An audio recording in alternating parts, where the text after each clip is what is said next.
Wrestling Pro News family, vengeance has erupted in WWE in a way so savage, so uncompromising, and so unrelenting that it has already carved itself into the pages of sports entertainment history. And if you thought the brutal beatdown that Roman Reigns suffered at Clash in Paris was the closing chapter of this war, then you are gravely mistaken, because that night of blood, betrayal, and fractured ribs was not the end. It was only the spark that lit the firestorm, and Jacob Fatu has now unleashed a retaliation so ruthless and merciless that it redefines what family loyalty means in this business and leaves fans stunned at the magnitude of his violence. So smash that subscribe button right now and hit that notification bell, because what the Tribal Combat Samoan just did is nothing short of legendary and will be remembered forever as the most merciless act of family justice WWE has ever witnessed. And while Roman Reigns may still be lying in a hospital bed with multiple fractured ribs, facing a long and painful recovery, Jacob Fatu has already shown the entire world that when you attack the bloodline, you do not just cross a line, you awaken something primal and ancient that brings a consequence darker, heavier, and more terrifying than your worst nightmare. So let us rewind and relive that fateful night in Paris when Roman Reigns had just stood tall, conquering Bronson Reed in front of 20,000 electrified fans inside the Paris La Défense Arena, where the tribal chief, battered but victorious, was soaking in the adoration of the French crowd, with chants of "Acknowledge me" echoing through the rafters, only for the celebration to turn into one of the ugliest and most cowardly attacks WWE has seen in years, when Bronson Reed and Bron ambushed him like predators. And what followed was not wrestling at all, but a calculated mugging designed to cripple, humiliate, and end careers, as Reed crushed Roman's ribs with his tsunami splash, while Breakker used his explosive power to slam the head of the table into destruction, leaving Roman broken, bleeding, and stretchered out of the arena in chilling silence. And when Michael Cole's voice trembled as he announced that Roman had suffered fractured ribs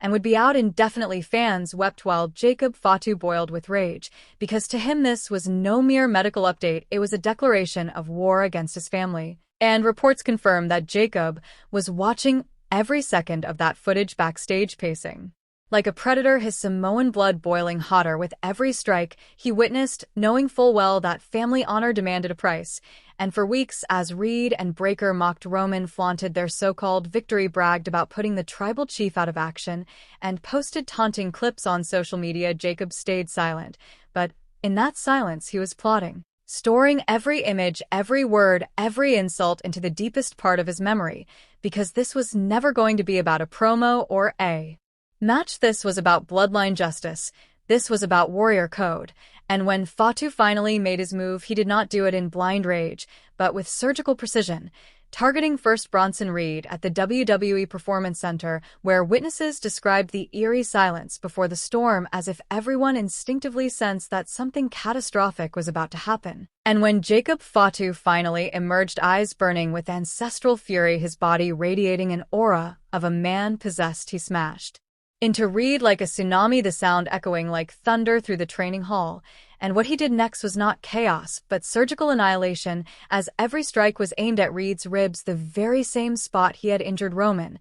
Every knee strike, every body shot, every Samoan drop was calculated punishment, each move landing with the weight of generations of Samoan warriors screaming through Jacob's veins. And witnesses heard him scream, "This is for Paris," as Reed's cries of agony filled the Performance Center, and trainers watched in helpless horror. And when Fatu finally leaned over his broken body, he told him with chilling calmness, "Roman Reigns will be out for months. Because of you, now you know what that feels like," before calmly walking out as medical teams rushed in. But Jacob was only half finished, because Bron Breakker was next. And later that night, in a dimly lit parking garage, Breakker thought he was escaping when he heard heavy footsteps echoing behind him and turned to see Jacob still bloodied, torn, and burning with unfinished business, and the look of terror on Breakker's face revealed he knew exactly what was about to happen, as Jacob coldly declared, "You helped put my tribal chief in the hospital, now you answer to the bloodline." And the parking garage turned into a symphony of destruction as Breakker was superkicked into parked cars, alarms blaring like sirens of doom before being slammed into concrete with Samoan drops that witnesses said shook the floor itself. And finally, Jacob delivered a Samoan spike, so devastating that Breaker lay motionless on the cold ground as Fatu stood tall, declaring, "The bloodline remembers, the bloodline avenges, the bloodline never forgives." And by the end of that night, both Bronson Reed and Bron Breaker were being loaded into ambulances, just like Roman had been in Paris, and the poetic justice was undeniable, because the men who hospitalized the tribal chief were now themselves hospitalized by the wrath of the tribal combat. Samoan, and inside WWE management panic erupted with executives split over whether to punish him or protect him because fans were already chanting his name and demanding justice for Roman. And while some executives fear the precedent of vigilante violence, others argue that Reed and Breaker brought this on themselves by crossing a line too sacred to be ignored. And even Solo Sikoa publicly praised Jacob, saying, "He did what any of us would do, hospitalize our tribal chief. You face Samoan justice." And Wrestling Pro News family, this act of vengeance has completely redrawn the lines of what is acceptable in WWE, because Jacob Fatu has now proven himself to be the most dangerous protector in the company's history, a man willing to destroy two rivals without hesitation for hurting his blood. And whether you see it as justified or reckless, you cannot deny the depth of his loyalty and the ferocity of his message, because this is what family means in Samoan culture: to protect each other, no matter the cost, to avenge every wrong, no matter the consequences.